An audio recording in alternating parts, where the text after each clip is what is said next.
nnyo entobazi okusinga bannayuganda? Bino byonna bwe muba mubi-instructinga mukimanye nti kyonna kye mubala emabega wa bino oba kutwala mwami Museveni kumufulumya ggwanga lino naye nkakasa obuyeekera bwe mumukolako n'okumukyaya abantu tebujja kubaleka mu maofiisi ago.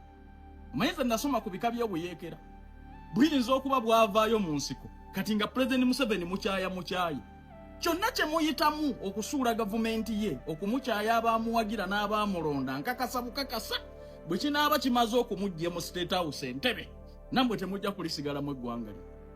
Awatali busaasizi eggwanga eririna ministry namba ey'ebigwa bitalaze ne mumenya ennyumba z'abantu akina kuba pulaningira wawe badda balinga emmombo ze mu nsi yaabwe. Abantu abasotolinze mu bifo emyaka 25 emyaka 3 n'obulako kugamba nti kale eno ffenna tugikkiriza nsobi yaffe. Abantu tukkiriza bali mu ntobazi naye ebbanga lye babaddewo tubadde ludda wanga gavumenti ne mukkiriza nti eno nsobi yaffe. Ekyokubiri, gavumenti zonna zifuula omuntu munnansi priority. Toyina bw'oŋŋamba nti osaanyawo bannayuganda ku savinga ntobazi. Kino kibalekawa era kitulekawa nga bannayuganda. Osaanyawo munnansi oba ombozza omwana we abantu mubasudde eddalu ng'osavinga ntobazi. Bino byonna mubikolera ani abisiime nga mumaze okunyigiriza bannansi. Ministry ennamba ey'ebigwa bitalaze ne ssente ziteekebwamu eririddawa mu kaseera ng'abantu baazirana abakulembeze baffe ab'opposition ab'ennono aba gavumenti n'ab'amadiini muliriddawa wadde okudduukirira okutwalira omuntu ekyokulya. Uganda Red Cross muliriddawa bino byonna nga bikolwa abantu bayaga amazzi. Kale kituufu tukkiriza n'abantu bakkiriza babikola mu nsobi bazimba ne basotolinga mu kifo ekitali kituufu bainvestinga ssente zaabwe mu kifo ekyo. Gavumenti ebasaasidde etya eggwanga eririmu national housing ne mulema okutuula ogamba nti kale abantu bano tubafune ekifo ekituufu we tubateeka. Ssente ze mupulaningira ne ze mweyagalirako bannansi be bazikola ki be bazisonda. Sente ezikola ebirala ezigenda mu URA era omusolo guva mu bantu bano naye mubafudde mutya ab'omugaso mu nsi yaabwe. Lwaki oba mbozza omuntu mu nsi ye? Munnayuganda yandibadde first priority. Ebyentobazi ne biddirira luvannyuma oba waliwo ensobi eyakolebwa ne tusooka kutuula ne tulaba we badda. Omuntu n'atwalibwa oba n'asengerebwa mu ngeri ey'ekitiibwa. Bannange tuswala mugenda kuba Pulezidenti Museveni ekigo. Basooke bamenye Shoprite. Banga Shoprite eyo giraba eri mu ntobazi. Basooke bamenye waliwo agazimbe genda beno wansi eno mu town eno. Olaba nze ekyangoba eri wansi ku kizimbe kya Nakasero eri mu ngato. Amazzi we gajja gatwala ebintu byaffe byonna ne tukola ki ne tufiirwa emaali. Kati ne tusalawo tugende tweyongereko eno waggulu. Tetwavunaana gavumenti, tetwavunaana hamu, twasalawo ne tukkiriza okufiirwa. Naye kati ate ebizimbe bwe baba babirese ebiyingiramu amazzi naye ate n'ogenda eri n'omenya akayumba k'omuntu omunaku. That is total injustice. Mwaba KCCA, that is total injustice. Mwaba Wax, that is total injustice. Womenya ey'omunaku oba omenya n'ey'omugagga. Mugenda tugamba mbono smart value addition. Bonna basigala be bamu nga ffenna tuli bannayuganda. Ate ffenna tuli mu ntobazi. Kati oba ojjawo entobazi tolekawo wa factory naye aveewo kubanga tulina Namanve watali mazzi bagende bateeke factory e Namanve gye tujja okujja tusaba emirimu. Please. Minister of Works, simanya KCCA, simanya biki nze sifaayo November sizze mu office eno batu nvudde mu government njasigalira nga njogera aga amazima genda ba sigenda kukola ki sigenda kutiririra genda omenyawo Shoprite amazzi gagirawo ne gashrinkinga waligo ne gajjulawo jawo gundi eyo petrol station eriawo ojawo zi Shoprite ojawo simanya biki awo nawo bizimbe obuli awo bumenyewo awo tumanye nti nno tulwanirira mu bulungi bwansi naye kati ojawo akayumba k'omwana omunaku onagira nga babamenya nga babatemula nga gavumenti ya Museveni erimu abatemu nga temwe mu creating abatemu. Please. Bannange naye abamenya namwe bane mutuyambe bana abantu nga bakaabye nnyo bannange abantu bane mutulinga abatali mu Uganda abantu nga bakaaba abannema bana bamenya nange nema abantu nga bevulungula mu ttaka ebikolimo muli biddawa nange mukendezeeko bana abantu abakolimira banange ebikolimo bijja kubakwata naye bo babizimba nga mubaga baliwa ati nga bw'omanyi omwavu bw'ogamba munekwatayo miliyoni 2 miliyoni 2 munenga bw'omanyi omwavu yazimba ebyo kwatayo miliyoni 3 nono naye nokwatayo 5 neozimba naye nga bisi bituufu nga si birungi omwavu yena embeera gy'abeeramu azimba ayina kyakola kuba talina bukadde 5 kuzimba eri angali kyeŋŋamba ab'obuyinza balinga wanga abantu bano bazimba ebintu waliwo abakulirawo nze waliwo nasanga omusajja nga aguze poloti emiliyoni 2 naye nenyimya nenga nti ngaaguzeewo sente entono naye waaliwo amazzi kwegamba bagulawo miliyoni 1 miliyoni 2 miliyoni 3 ezo bwe zityo tezisuuka waawo okweyiiya nga bw'omanyi nawe babeera mu nsobi naye tewali kyakukola kati babakolere ki bakendeezeemu kubanga ebikolimo bwe nategeeredde nti eddogo gyeriyo omukazi yagambye mumenye ennyumba yiyo nebaleme okumenya twamulabye omukazi omukadde ne tractor nefiirayo n'agamba yiyo gimenye n'awandika emikono bwati nti gimenye yiyo ennyumba teyagimenye kati ate mwe ab'amaziga amaziga abantu balogo nno abantu balogo gye bali bakubina ebyomu Kampala wano naye abantu mu kyalo balogo nena mulina okukikola nga mukimanya abantu basi abantu balogo bakubina batusise mundu naye bali batisa ddogo ajja kulaga ensozi kubuukako bweziti otambule ng'ensozi zikutambulako bweziti olabe n'enkujage ng'otambula zikutambulako nze nkubuli bali baveeko abalogo bo mu kyalo ajja kulaga olabe enseenene nga zitasimanyi enseenene gye ziva naye ojja kubuuka enseenene tukulabe nga zikuvaamu Profesa Muganga bamumye obwa minisita lwakuba Munyarwanda. Waliwo obuzibu wakati w'Abaganda ne Bannayuganda n'Abanyarwanda. Era tulina okubusalira amagezi amangu ddala naddala Abanyarwanda abasajja. Bannayuganda tebalina buzibu ku Banyarwanda bakazi kubanga be bafumba ewaabwe n'embuliri mubategeera bulungi ne Mukakyagulanyi Robert Center mu Sefuya Kimpugugu Kimpana Kimpanze Kalambo mukyala Munyarwanda. Naye waliwo obuzibu obuzze Bannayuganda kati wakati w'Abanyarwanda abasajja. Ogenda okulaba nga Dr. Muganga Kasaba Mumye n'atandika okubagana ne Kabanda. Ne Bannayuganda abala bangi bayomba jjo nga Muganga alondeddwa nga bagamba Omunyarwanda ate lwaki bamuleese mu kabineti ya wano. Omanyi kwe kiva? Waliwo akabinja k'Abanyarwanda ab'olubatu abatandise okwefunza ebintu bya Bannayuganda nga tebagambwako teboogerwako ate nga balowoozesa abantu tebakolagana ne Museveni era balimu NRM asooka ye Kalango omugenzi abantu baasanyuse nga Kalango afudde bwe yafa abantu nga bakyajaganya abaana be ne bajja ku social media ne bagamba tata wafadde afudde mujje mulye tuli bagaggaffe ne bongera okunyiiga Mubende Bannayuganda bonna bakwatiddwako olw'omulanga gw'abannabuweekula saidi z'Emubende abali mu kaaba akabinja k'abasajja bo beyita 5 brothers nze mbayita 6 killer diseases kuliko diarrhea, diphtheria, whooping cough, typhoid, measles, kuliko ne TB. Abasajja bano kuliko Ndooli yabadde MP wa Buweekula. Abanyarwanda bano abakyamiza Bannayuganda jukira ebikolobero byonna babikola mu Buganda. Kati bwe bakola ebyo balowooza Museveni yabatuma kubanga Ndooli w'NRM tumwesije w'NRM. Kati babbe ettaka ly'Abannayuganda ne babakinako. Abannayuganda bakyawa Museveni ne bakyawairako n'Abanyarwanda. Naye Abanyarwanda abalungi bangi mu ggwanga lya Uganda era abantu bannaffe n'eggwanga lya Uganda lyalwana ne Uganda tuna tabbu nalyo.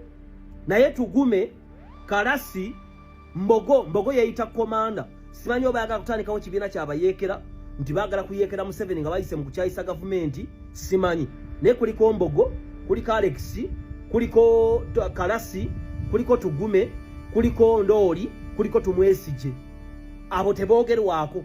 Era ssebo President Museveni njagala nkutegeeze nti abantu oba kulonda Muganga n'omulonda ku bwa minisita bandikunyiigidde nnyo kubanga balowooza nti Abanyarwanda bajja kubagobako byabwe.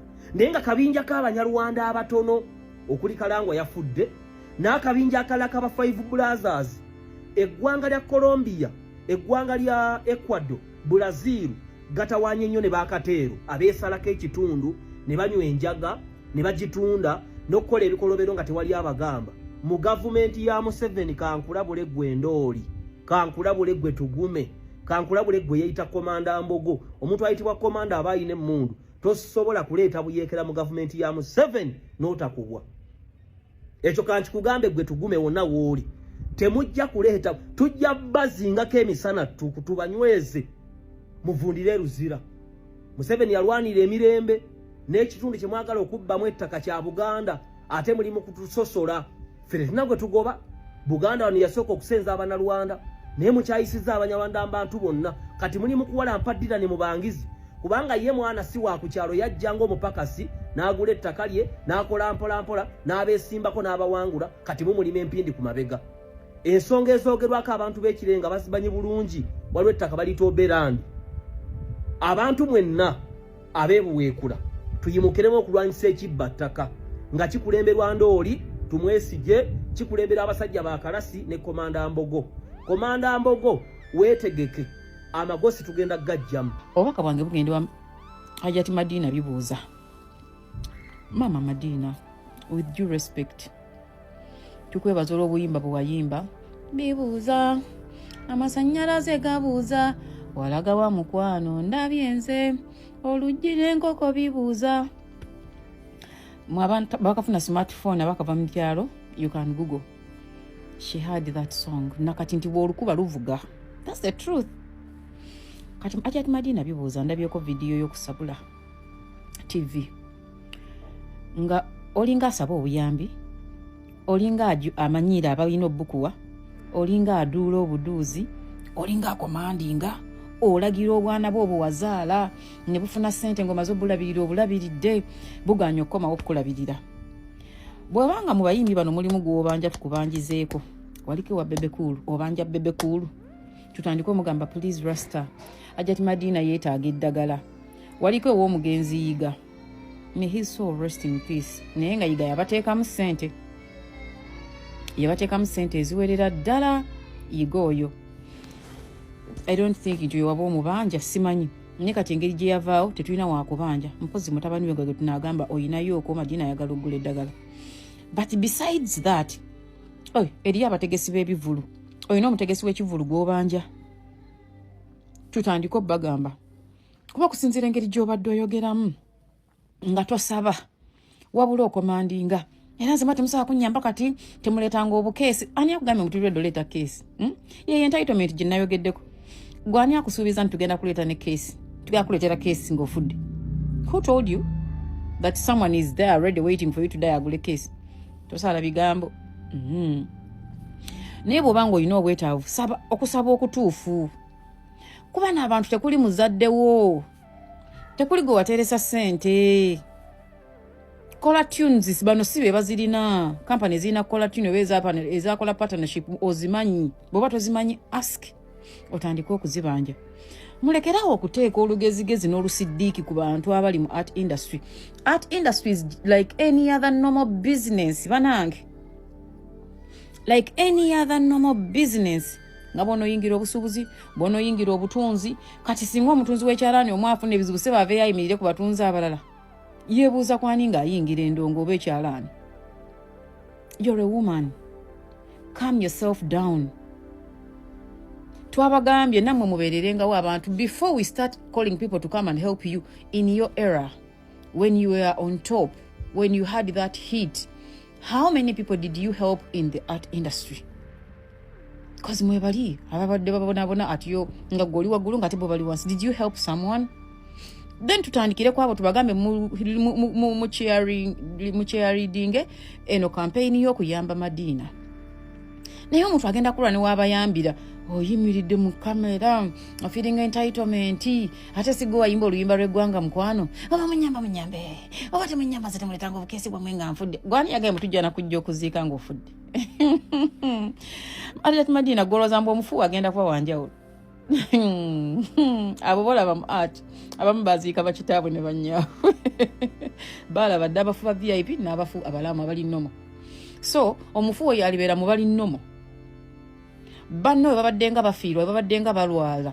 How many have you stood there for? It's not even about money. Omuntu wafiirwa wali ofuneyo ku transport n'ogenda oziikirako mu art industry. Wali okikozeeko wali ogenzeeko mu lumbe oba ennyimba emmeka yesaawa mentioninge tugambe omukazi abaddewo yesaawa nammwe mumubeererewo.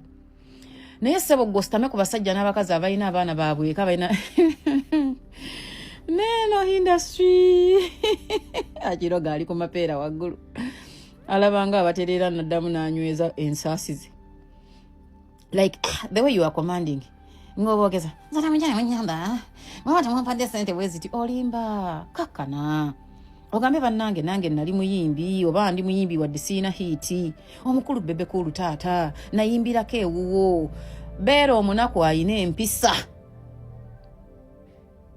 omugambe naliko ewuwo mu babackup artist munnange obulwadde bunnuma kozi bebekulu taliiwo okumanya bikukwatako ayina ebizibu byalina abaana be bakuze alina okugobagana nabo akitegeera omugabe munnange ejjenje embeera si nnungi neetaagamu akadagala bansindikemu.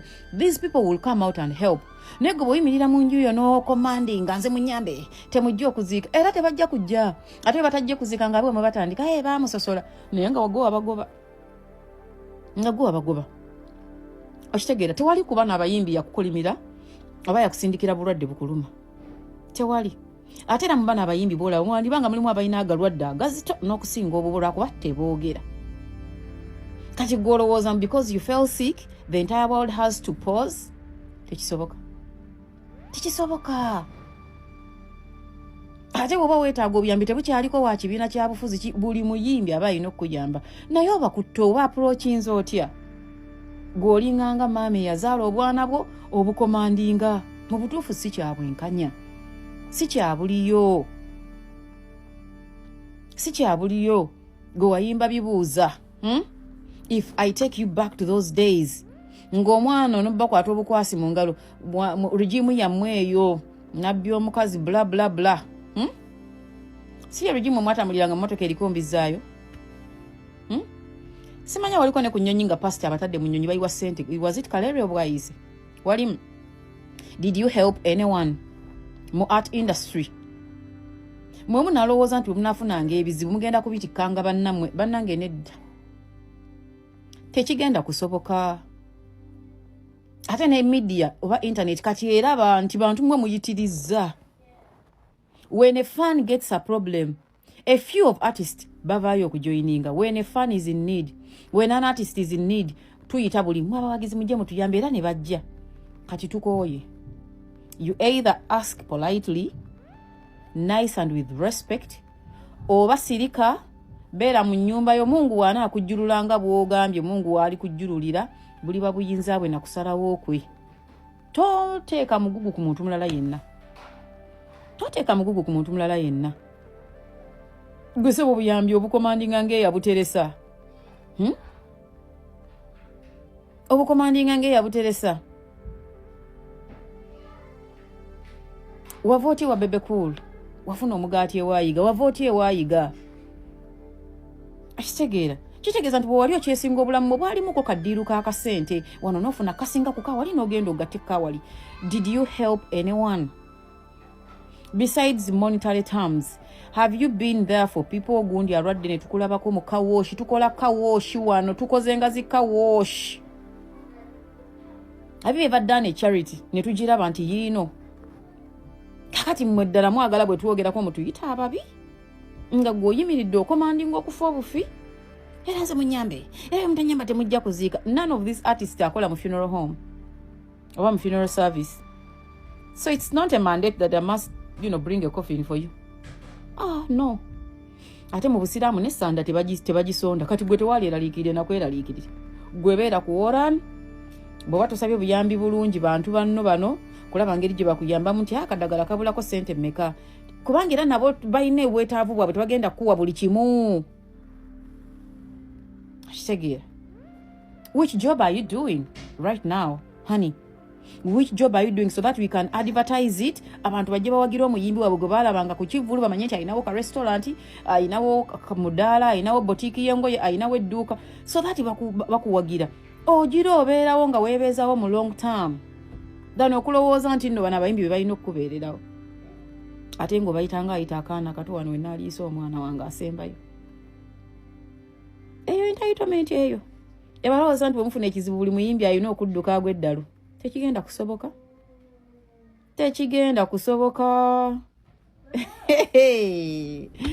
bwe mutaazuukuke mugenda abalungi abatuwuliriza era abatulaba olunaku olwaleero tukyaddeko ewa Sheikh Ashraf Dembe. Ssebo nsanyusa okubalaba. Amannya agange nze Sheikh Ashraf Dembe akola ku bizibu by'enjawulo. Omuntu singa aba alina ebirwadde musomereddwa tumuwa amazzi ga lukuya nga bw'obadde ogalaba tugenda abantu ku kyoto ne twokya emizimu emibi egibabaamu n'okulomba edduwa abantu singa abeera ng'ali wano atuuse sobola okumulombera edduwa ne waba atatuuse nga mpadde amannya ge naye ng'ali wala neetaase enamba yange yeeno eri 0707763711 nammwe bannyinaffe abali ebweru oyagala okuba nti oyagala okulombera ku dduwa ng'olina ebizibu viza zibuze amaka gakolongotana sente zikola zimpita mu ngalo ojja kumpeereza ekifaananyi kyo n'amannya go ebyo byokka bijja kummala nja kukulombera edduwa ojja kutereera olunaku olusembayo mu mwezi mba n'edduwa eyawamu ffenna n'abalwadde bange abakadde n'abapya. Salaamu alaikum warahmatullahi wabarakatuh.